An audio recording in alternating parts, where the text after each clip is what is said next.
Terminamos con este tema las distintas variedades de textos desde el punto de vista de las modalidades discursivas. Estamos hablando de la argumentación. Fijaos, vamos a seguir la misma estructura que en el tema anterior. Por un lado, nos interesa saber cuál es la característica fundamental de un texto argumentativo, que no es otra que la de convencer a los demás de nuestras opiniones sobre un tema que deba ser controvertido, ¿de acuerdo? No se trata de enseñar de forma objetiva, sino convencer. Claro que muy cerca de los textos objetivos, perdón, de los textos argumentativos, nos encontramos los textos persuasivos. También intentamos convencer, pero en este caso no apelando a razones, sino a sentimientos y valores para manipular al receptor. Aquí podéis descargaros el resumen en caso de que no se os abra la página siguiente que voy yo a abrir.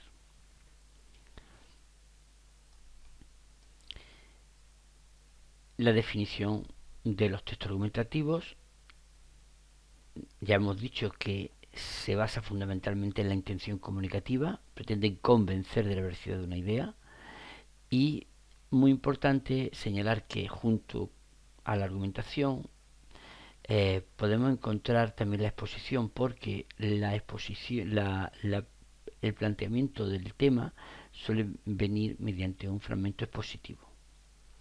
Ahora bien, el ámbito de discurso, pues el humanístico, medio de comunicación, texto de la vida cotidiana. Se incluye el científico, por supuesto, pero hay que diferenciar cuando en un texto científico se está argumentando a cuando se está demostrando, es decir, cuando se está empleando el método científico.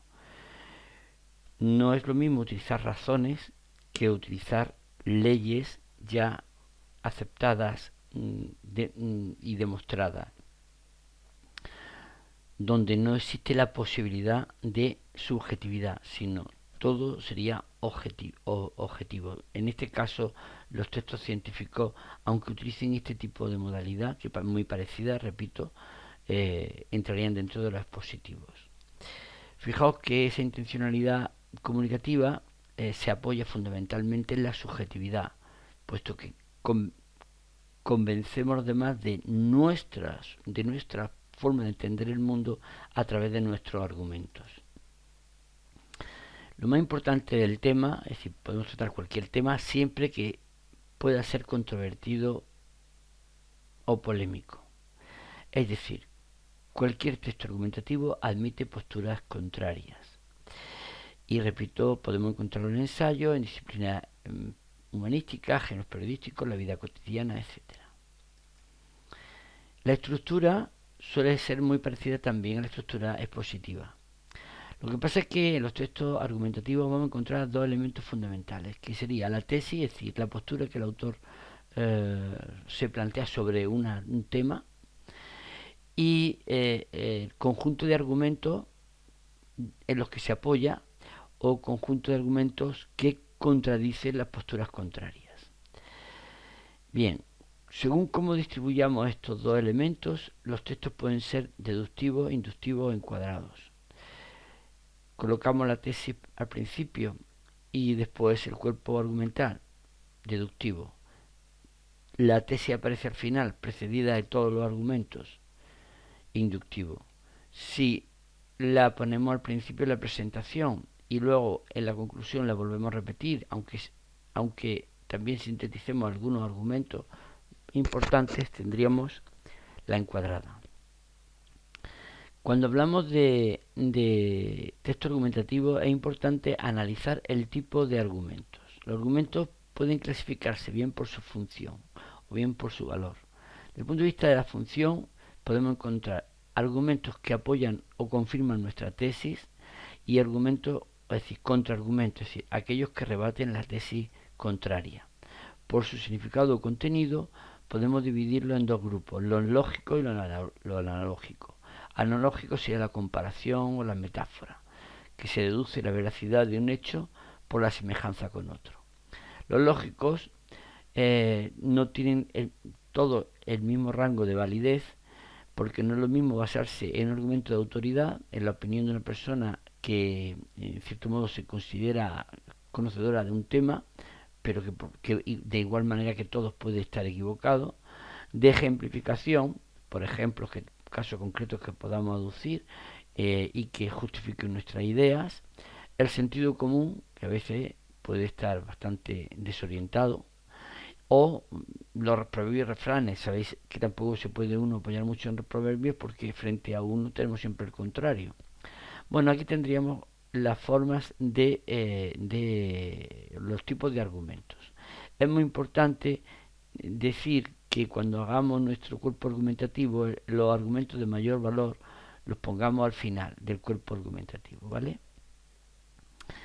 Mirad, cuando nosotros estamos haciendo una argumentación de carácter científico, nos basamos en hechos que conducen a una verdad indiscutible. Esa veracidad se comprueba con la experiencia y puede anticiparse, es decir, una vez que se llega a la conclusión, esa ley es válida en todos los casos que volvamos a repetir la misma experiencia. Por eso se dice que es predecible. En cambio, en los textos especializados, en los textos jurídicos, científicos, humanísticos, etcétera, pues los argumentos versan sobre opiniones. Entonces se desenvuelven en lo probable, no tienen una validez absoluta. Y las características generales serían, por un lado, la subjetividad, la coherencia, la claridad y el rigor.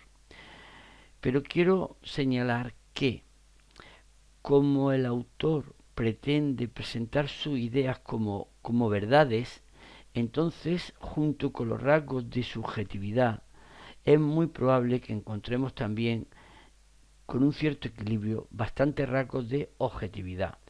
Me remito entonces a que repaséis la ficha del tema anterior. Aquí tendríais desarrollados esos rasgos generales con cómo se manifiestan formalmente en el texto. Por ejemplo, la subjetividad en el empleo de la primera persona o del vocabulario connotativo, tanto en los adjetivos como en las expresiones, oraciones subordinadas, adjetivas, etcétera, que serían también adjetivos explicativos o bien oraciones subordinadas adjetivas explicativas. La coherencia se basa fundamentalmente en el empleo de argumentos que sean válidos, oportunos y consistentes, porque si no, no tendría fuerza nuestra argumentación, podría ser refutada con facilidad. Tenemos que tener presente, estructurar bien nuestras ideas, como he dicho antes, es decir, intentar poner en el cuerpo argumentativo todos los argumentos y ordenarlo de menor a mayor validez, utilizar todo tipo de ordenadores de discurso de carácter lógico o secuencial para que la progresión temática sea coherente.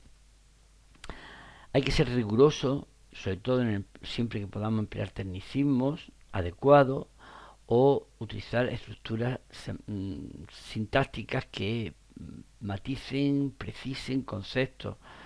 En este caso, pues se utilizarán todas las adverbiales que nos sirvan para ubicar correctamente el texto, o sea, el concepto que queramos señalar, y las adjetivas que lo que van a hacer es ampliar o explicar incluso su significado.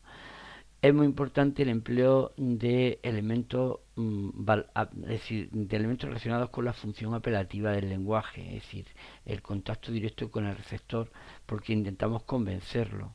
Entonces, los mecanismos que se suelen emplear basado en la afectividad, pues sobre todo cualquier recurso retórico, por ejemplo, las interrogaciones retóricas o la utilización de modalidades oracionales exclamativas o interrogativas. Incluso también pues la referencia al tú, al incluir al receptor dentro del propio texto, etcétera. Bueno, yo creo que con esto tendríamos un poco ya más definido lo que es la argumentación.